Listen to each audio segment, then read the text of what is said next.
waxaan leeyahay xaasidkii jacaylkii xulufadan isbiirsaday xirfadooda ruuxaan xaqiiqdaba ogaan karin gurceel inaan sun ku cabo gabadhiina aan waayo miyuu xaalku marayaa reer gurceele waxaan idin leeyahay ii kaco jacaylkayga ii hergeliya halkani waa gurceel waa meel nuucyo badan isla markaana jacaylka kucaan ah waxaa halkan yimid wiil Soomaaliyeed isla markaana ka yimid magaalada Muqdisho gabar uu jeclaana halkan ugu yimid markii ay gabadhan u yimid ay gabadhii ku daadisay kadibna waxa uu qurquriyay sun haddaba magaaladani waa nuucyo badan tahay gabdho badan ayaa sun ku cabay wiilal badan ayaa sun ku cabay balse waxay la yaab noqotay markii wiil Muqdisho diyaarad ka soo raacay oo gabar halkan ugu yimid darteed oo sun uga cabay haddaba wiilkaas ayaan waraysi la yeelan doonaa waana ku sii socon doonaa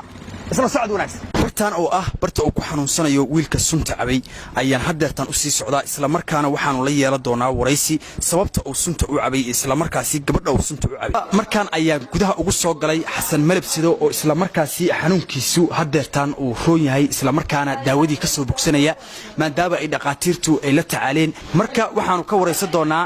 waxa uu sunta u cabay iyo sidoo kale gabadhii magaceedii iyo qaabkii markii uu halkan yimid oo gabadhii kala kulmay haddaba xasan malabsidi waan ku soo dhaweynayaa aad iyo aad u mahadsantahay horta magacayga saddexan waa xasan cabdirashiid mukhtaar muuse malabsade waxaan ku dhashay magaalada Muqdisho kuna barbaaray waxna ku soo bartay weligay horta waxaan hadda ku suganahay meel la yiraahdo galgaduud gobolka galgaduud gaar ahaan gurceel waxaan u imaaday waxaana meeshaan keentay qiso jacayl ama arrin jacayl oo ani nafsad ahaanteedii haysatay muddo 3 sano ah waxaan wada soconay gabar la yiraahdo Saadiye Axmed Kulane Saadiye Axmed Kulane waa gabadha ka keentay magaalada Muqdisho isla markaana jacayl ku kala dhaxeeyay waxa uu kala kulmay arrin asagoo uusan filanaynin kaasi oo ah mid ka hadda isbitaalka uu la jiifo markaan isku soo laabanay waxa waa xiriirkeena meeshii aan ka sii wadanay saan u wada soconay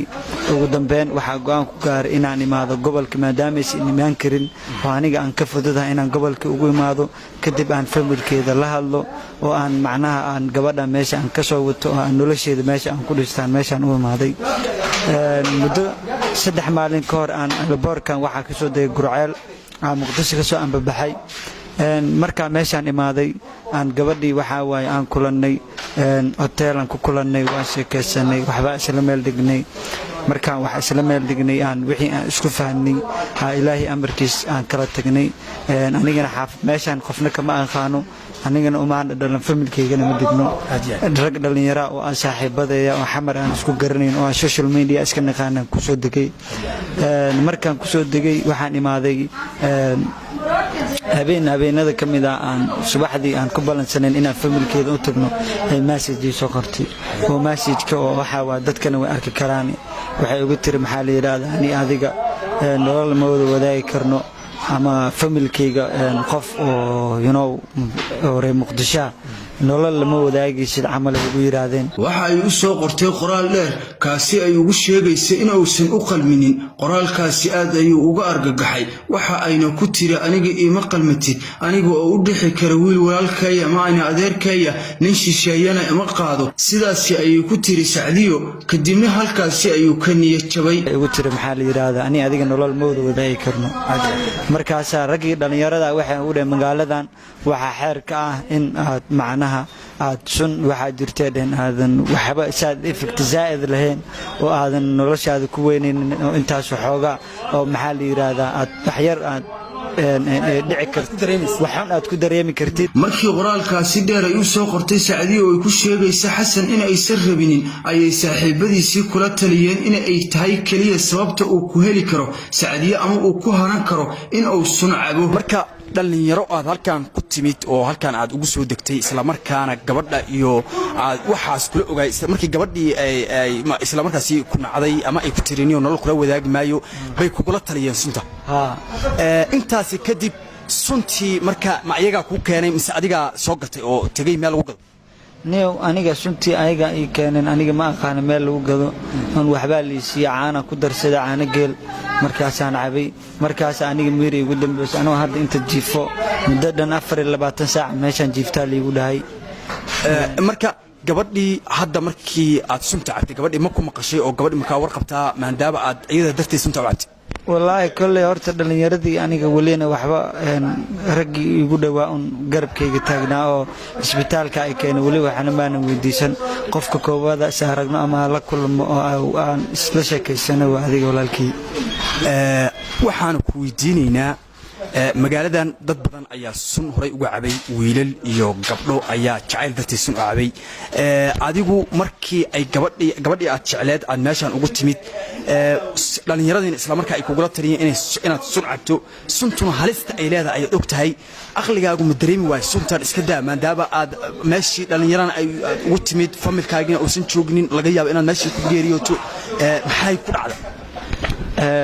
waxay ku dhacda waxay tahay horta waxaa jirto maxaa la yiraahdaa qofka hadduu hadaf leeyahay horta geerida waa wax oo ilaahay ka qoran laakiin muhiimadeeda aniga aan u soo baxay oo targetkayga aan familkayga ugu soo dheeraada meeshaan qofna kama aqaano maanta haddii la xiro ma aqaano qof isoo deynayo meelaan u dhasho maaha waa muhiimadeeda ugu weyn aniga intuu imaadaan u soo baxay waxay ahayd in aniga aan gabadhaas aan helo oo aan aniga familkayga qaabkoo lahaan ula hadashiiyo haddaa familkeeda wada kulanno laakiin intaasba may dhace markii waxaa laygu yiri waa meeshaan waxayba ka tahaaba waxaa waayaba waa macnaha waaba ruulba haddaada sunta haddaa u cabto